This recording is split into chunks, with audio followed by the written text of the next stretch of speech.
Okay, hello everyone. Welcome to this webinar from Education USA. Today, Asha and I will be talking about jobs, internships, and summer plans. Okay, so if you haven't been to any of our previous webinars, my name's Asha, and I'm from Chicago studying economics, global affairs, and digital marketing at the University of Notre Dame. And I'm Alina Coleman. I'm from Evansville, Indiana, and I study English and Spanish with a minor in education, also at the University of Notre Dame. Okay, so we're just going to kind of jump right into it and talk about kind of careers and jobs and the resources that most universities have to help you through like this really difficult time. Like not only do you have to choose your major, but then after that you have to figure out what to do with your major. So a lot of schools have Center for Career Developments or kind of career advising sorts of things. So usually it's called the Center for Career Development, and it'll help you with things like mock interviews, career workshops. Sometimes they do like info sessions on different career paths or panels with alumni, and sometimes they'll even help you with alumni connections, which can kind of help you figure out what career you want to go into. Additionally, some other things that can help you figure out your career is once you have, your major figured out, you can look at professionals with the same major. So either using career fairs, LinkedIn, or Handshake. LinkedIn and Handshake are two professional websites that I definitely recommend that you get on. If you don't have a LinkedIn, like if you haven't created a LinkedIn yet, I recommend that you do that before you start school. It's a really, really helpful resource. And Handshake is usually like university sponsored, so you get like that username and login later. But you could use these and career fairs to find different sorts of careers that your major would be applicable to, or to meet young alumni or working professionals with your same major and see what they've done with that. So these are some kind of exploratory resources that can kind of help you figure out, what's out there for you after university. Kind of along these same lines, trying to figure out what career path, maybe what industry you want to go into, what classes you enjoy in your major is a really useful tool for this. And then once you've found your favorite classes or the most interesting ones to you, these professors are really, really good resources. So if you ask them, a lot of them have had jobs before they got into academia. So you could ask them about their working life, maybe some of their professional connections. This is a really good way to kind of start building your network is through your professors, because usually they're very, very helpful and always have a lot of resources and connections that they want to use to help high achieving students. So if you're attentive and hardworking and you listen during class, your professor is honestly going to be more than happy to recommend you to certain companies or help you find just internships or jobs in general. Another way you can kind of go about figuring out what you want your career to be after school is through online research, kind of figuring out, as I said, what's out there for your major, things like that. But then also they have these like online quizzes. I know for my freshman year, like orientation class, we had to take kind of a freshman orientation seminar.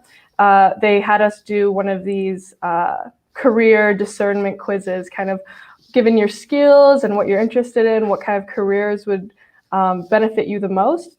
And sometimes they're accurate, sometimes they're not, but it's just a really good gauge to kind of figure out, what interests you and kind of inspire you to start looking into some of these careers that they recommended for you. So one of the ones that I found that seems to be pretty good, gives you a fairly good list, is the Princeton Review career quiz. And it's basically just like asks you a bunch of aptitude skill questions and then gives you a list of different careers you'd enjoy or careers with the certain skills that you want to use. So if you're struggling or you need inspiration, maybe start there and then dabble in a bunch of these other things. And then another really good way to figure out what you want to do with your life is through on-the-job experience. So whether that's like any sort of working experience while you're in school, or internships are a really good way to get experience in your field and kind of figure out what you want to do within your field. And also meet a lot of really great working professionals in your field of interest. So now we're going to kind of start talking about internships. So what exactly is an internship? It's a professional learning experience for students that offer meaningful practical work related to your interests, your field of study, your major, and kind of the career you want to go into. So an internship gives you the opportunity to develop new skills and maybe refine some of the ones you've learned in classes and apply the things you've learned from classes to on-the-job situations. You get to meet a lot of really great people and establish contacts for networking and maybe letters of reference in the future. And you can experience different work environments and kind of help you figure out if this career is something you really want to do in the future. So at some firms, internships are really, really important, and at other companies, internships are not as important. So it does really depend on the field you want to go into and what you want to learn. But I did find one statistic that if you intern after your junior year, 70% of employers make a full-time job offer to a previous intern. So there's definitely really good experience and can even help you land a job after graduation, which is super important. But for you guys specifically, internships come with the added complication of work visas or employment visas and kind of work sponsorship, things like that, and how that fits into it. So a lot of the times you want to contact your international student office and see if there's certain companies or employers that are maybe more friendly to international students or really want a really big international student population because that's something they value in their company. So your international student office or your career center will let you know kind of what types of internship maybe really, really want you as an international student. But also just kind of getting out there, talking to juniors or seniors in your major, kind of seeing what their professors have recommended to them, maybe what internships they've already done is also a really good way to kind of dip your toes and start learning a little bit about kind of the professional world and what an internship really is.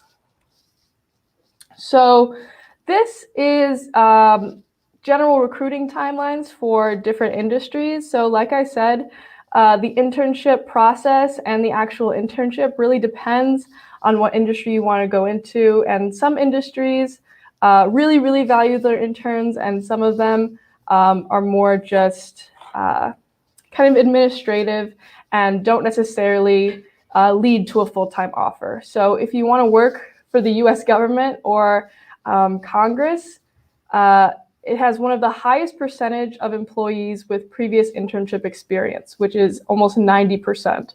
So of the people that they hire right out of school, 90% have had an internship with the US government or Congress before. So kind of like I said, it really depends on the industry. So I know tech firms really like you to have internship experience. Accounting firms really like it as well. And then there's other sorts of roles that you really don't need it. So maybe if you're going into insurance or real estate, things like that. So once again, it does really, really depend on your field. So now kind of looking at internship tips and tricks.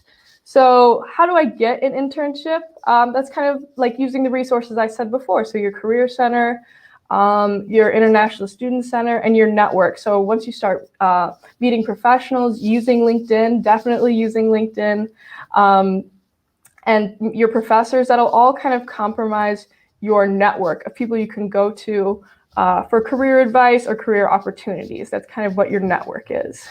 And so kind of looking at this, how easy is it to get an internship as an international student?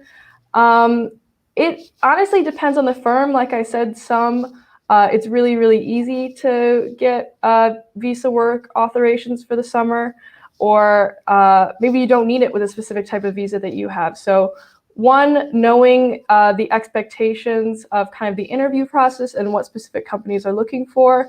And two, understanding your visa, your student visa. So you need to be able to tell these employers what your options are and kind of your employment visa options and what's included with your visa and what they might have to sponsor you for in the future. Because a lot of US companies and US employers are not really experienced in hiring international candidates, or some are more experienced than others. So just making sure you know what you have and what you need from your employer is super, super important. Some other really good resources I found is kind of through Handshake, there's Going Global and another website called My Visa Jobs. And these are both resources that tell you how many international work authorization visas companies have issued. So it'll kind of tell you how international friendly certain companies are for internships, if that's something you want to prepare yourself for. And so lastly, with internships, do you need one? Kind of like I said before, not necessarily, and it really depends on your field.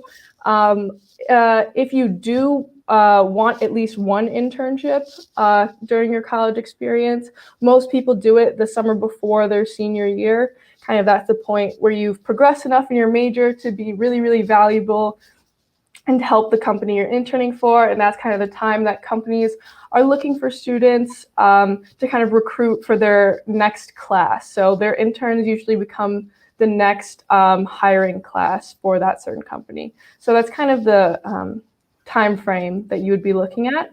But like I said before, recruiting timelines definitely differ vary on industries. So you have to do your research and find out what the deadlines are for certain companies, and you have to keep track of a lot of stuff, but it ends up being worth it because sometimes you get awesome internships like this where I get to speak to you guys.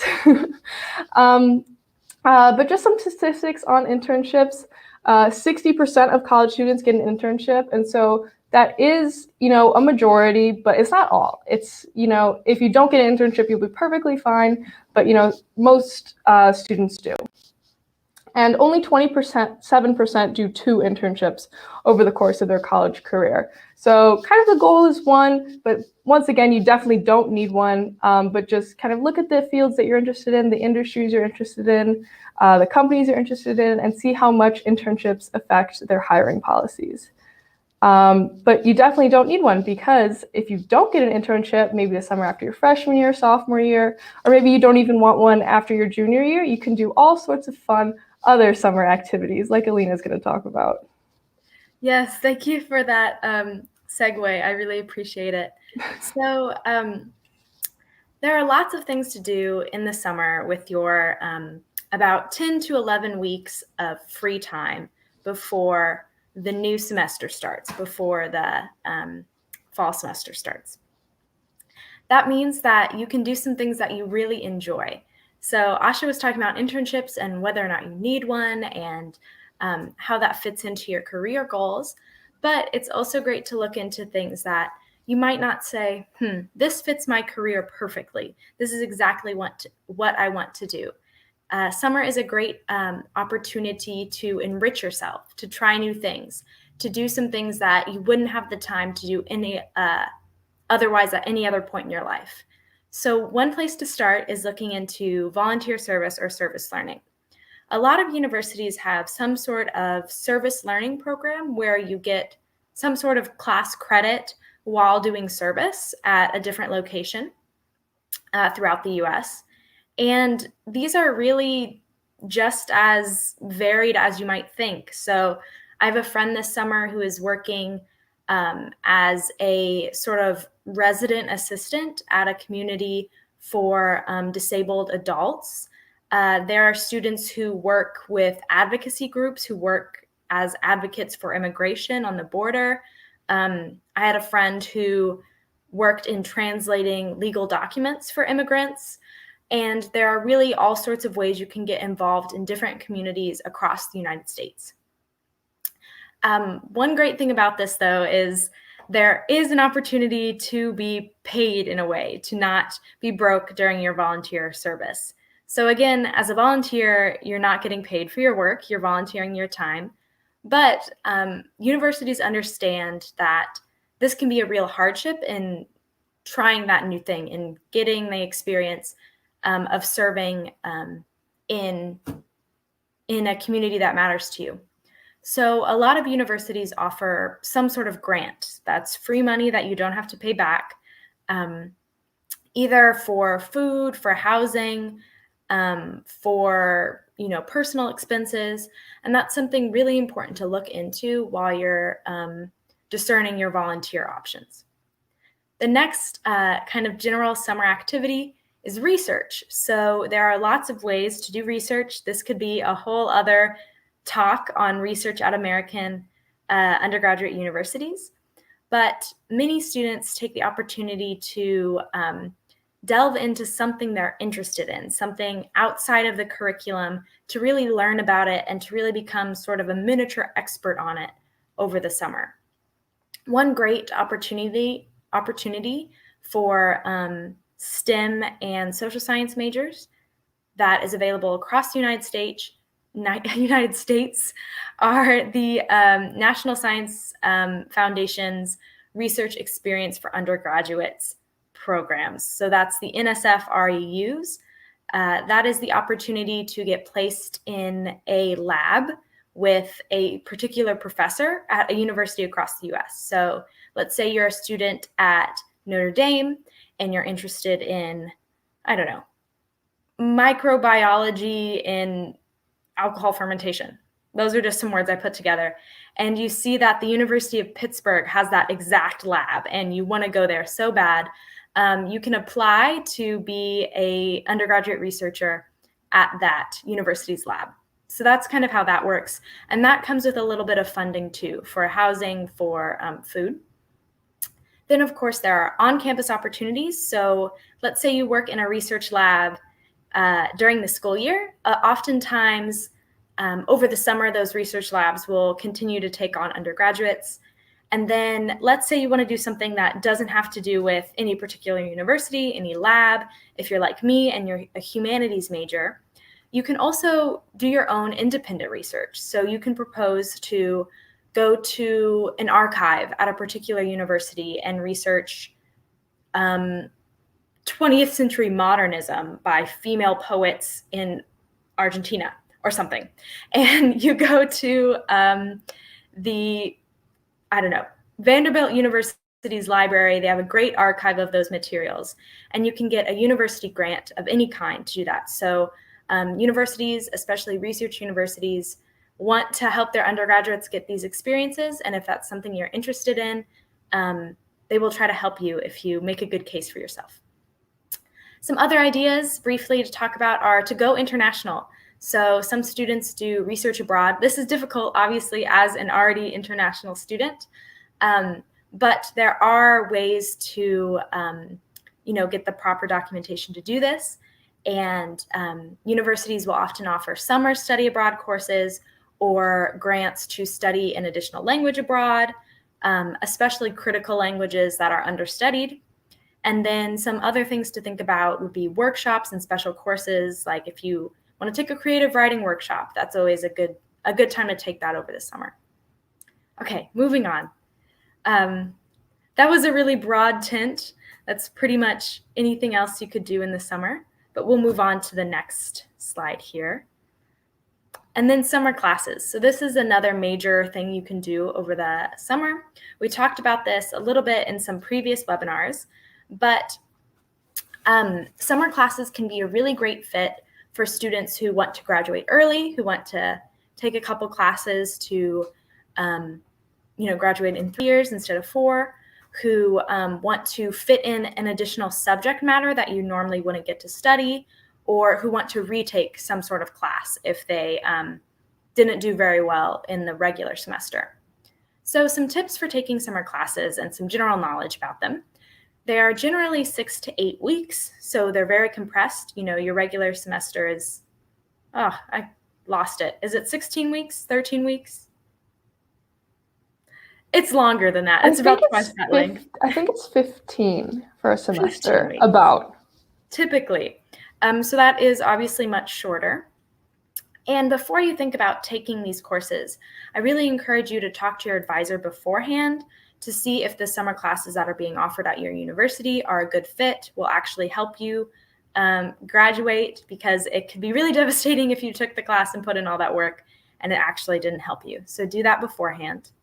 Often you can only take 2 summer classes at a time. So that's a total of 6 credit hours, because normally a typical class is 3 credit hours. And then some things to think about. So what if your university doesn't offer a specific course and you really need a course in, intermediate French? That's what you really need to finish up your French minor. And they don't offer at your university. You can look at other universities' course catalogs for the summer and be a visiting student for the summer. This requires a little bit of documentation on your part, and it can be just a little bit of a hassle, but you can mainly do it online.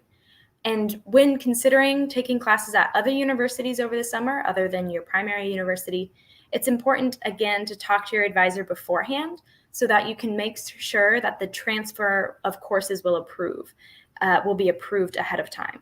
So again, that you know that you're not taking a class that won't actually matter to you. And then finally, just to note that these courses can be offered in person or online. But you want to be careful. Now that we're moving out of the pandemic, a lot of universities are returning to their in-person policies, where it's important that the class you take over the summer is taught in person. And again, this means that you'll have to consider, if you're going to a different university or if you want to take a course online, whether or not it will transfer back. So those are just some notes there. And there are really a lot of pros to taking classes over the summer, even though it can kind of feel like a bummer to still be in school. Again, graduating early, taking a course you wouldn't otherwise. Last summer, I took beginning French, and that was a lot of fun. And now I've completed intermediate French during the school year, and that's a cool thing. I'm not very good at it, but it's a lot of fun. You can kind of supplement a major or minor, add a few interesting courses. You can, again, make up courses that didn't go well for you during the school year.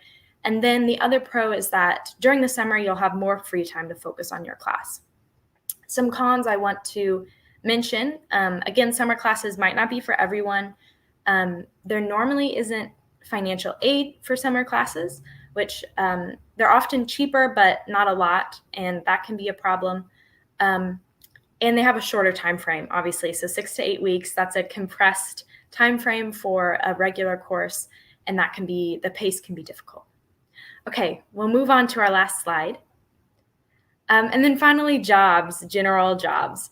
Asha talked a lot about visas and making sure to use your international student office and your career center office to figure out what sort of job abilities you have in the US.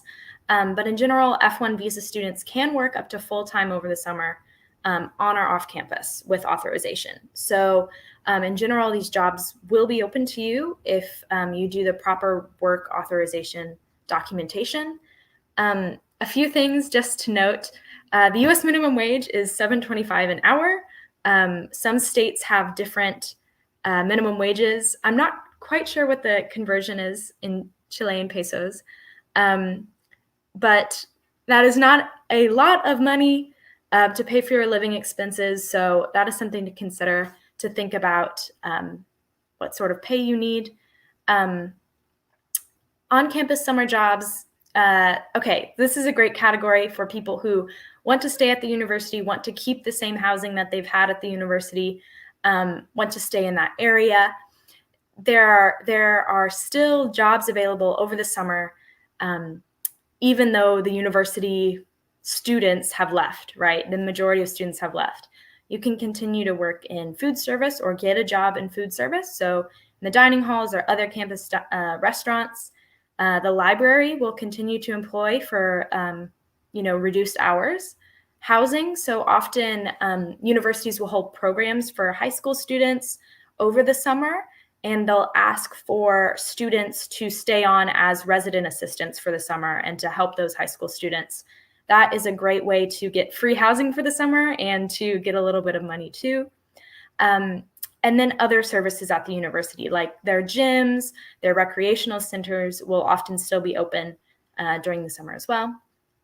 And then off-campus jobs are everywhere. There's so many different things you can do. One great summer job that I think is a lot of fun and I would encourage everyone to do, even if you are not an education person, is to consider being a camp counselor. It's a lot of fun. So a camp counselor can work at a sort of sleepaway camp where students stay there the whole summer and live in little, little houses. What are they called? Cabins. Little cabins, and you work with them all summer. It can be something like working at a zoo camp where students come and learn about the zoo each week, and you don't have to sleep there the entire summer. But there are all sorts of different camp counselor positions that are a lot of fun. And then just like on campus, you can work in retail and sales, food service. You can also work in tutoring, which is another great opportunity.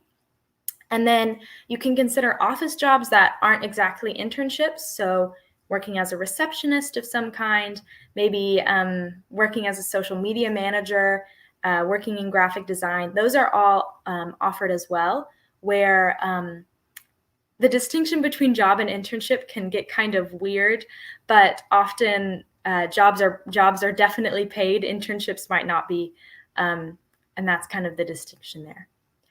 But I think that's all we have about jobs and summer opportunities in the United States. So if you guys have any questions, feel free to ask us. I know I rushed through some of it, so if anything was unclear, happy to talk more about it.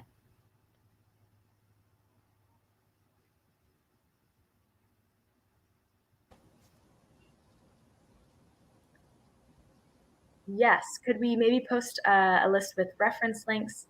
Yeah, I think we could get that together and post that. Yeah, for sure. There's a lot of different websites for these sorts of things. So for jobs and internships, it's very like you're on your own kind of thing.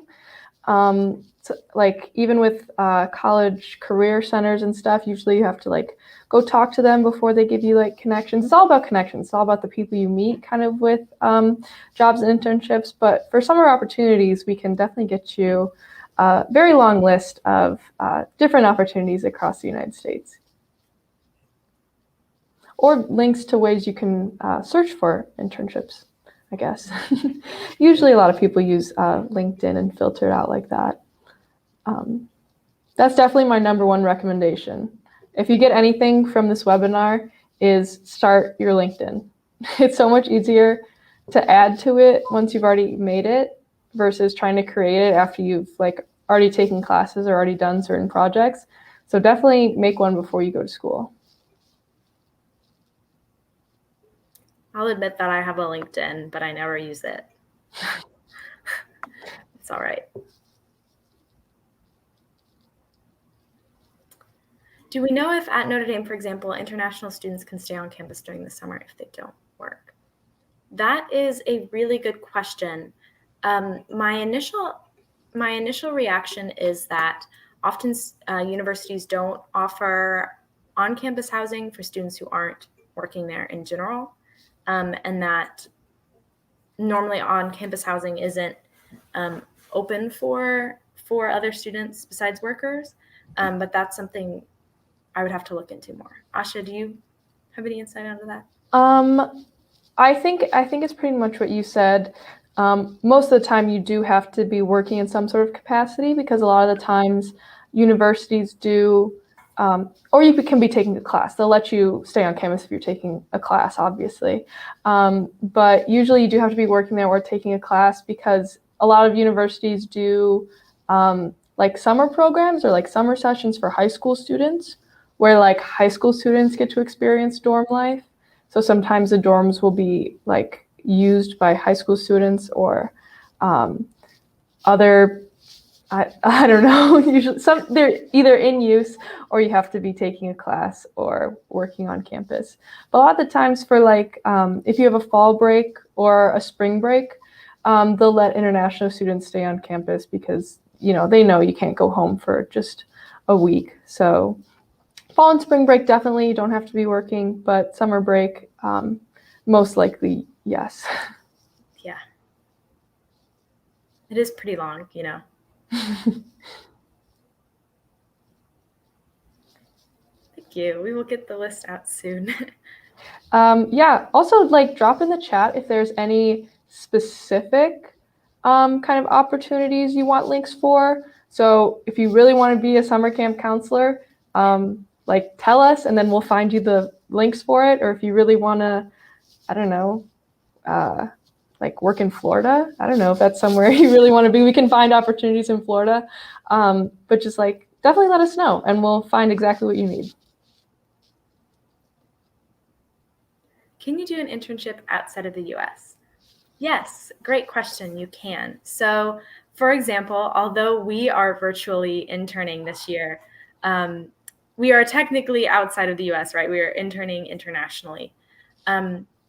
Again, with your F1 student visa and your other student visas, requires a little bit more of know-how than I have. So talk to your international student office and your career advisory center to figure out exactly what you need to do. But often there are opportunities outside of the US.